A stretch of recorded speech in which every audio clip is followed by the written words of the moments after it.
آپ کو میں بات سناؤں؟ حضرت فرید الحق والدین گنج شکر اجودنی پاک پتن شیف تشریف فرما تھے. ایک دفعہ ایک فقیر بڑے گندے کپڑے میلے کپڑے تے جیسا پنجابی چاہنے نا لیلا لمکنیاں ہی تے روٹی کھانے نا تے ایویں لیلا لمکا گندا بالکل. ہاں جی, کوئی سلام نہیں دینا, کوئی مسافہ نہیں کرنا. وہ بھی کھڑا ہوا تھا.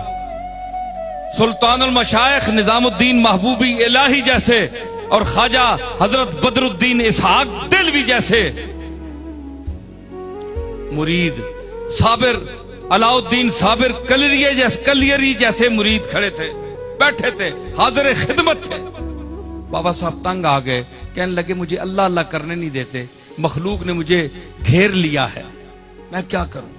میرا دل ہے کہ میں ویرانے میں چلے جاؤں, وہاں وقت گزاروں, اللہ اللہ کروں, اپنے مالک کو یاد کروں, نماز روزہ کروں. یہ دل میں سوچا, کہا نہیں منہ سے. ویسے گھبرائے ہوئے تھے, دنیا مل رہی تھی ہزاروں کی تعداد میں. اس زمانے میں جناب نہ کوئی موٹر نہ کوئی کچھ بھی نہیں تھا, پھر بھی دنیا آتی تھی وہاں. تو انہوں نے فرمایا کہ میں اب کیا کروں. وہ جو گندا مندہ درویش کھڑا تھا نا پاس, اب محبوب الہی کو, بدر الدین اسحاق کو, صابر علاؤ الدین کو پتہ ہی نہیں. وہ جو گندے مندے جس سے کپڑے اور میلا کچیلا تھا نا, وہ بابا فرید کے سر پر آ گیا. اس آقا فرید اتنے تاکہ میں در, اس آقا تیرے تے میرے کے فرق ہے؟ بابا صاحب دیکھ سر تے کھلو گیا. اس آقا دس تیرے تے میرے کے فرق ہے؟ تیریاں دو اکھیاں نہیں تے میریاں بھی تک دو اکھیاں, تیریاں دو ٹنگان میریاں بھی دو ٹنگان, دو ہاتھ تیرے بھی دو میرے بھی. ہر چیز جو تیری ہے وہ میری ہے, میں تیرے جہاں.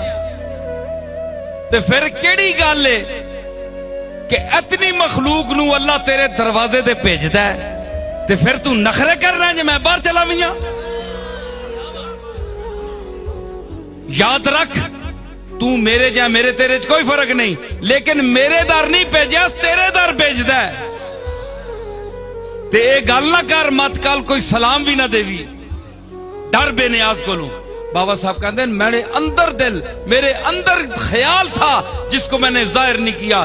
وہ فقیر, وہ درویش جو اللہ کا مقبول تھا اور اس کا آئینہ دل صاف تھا,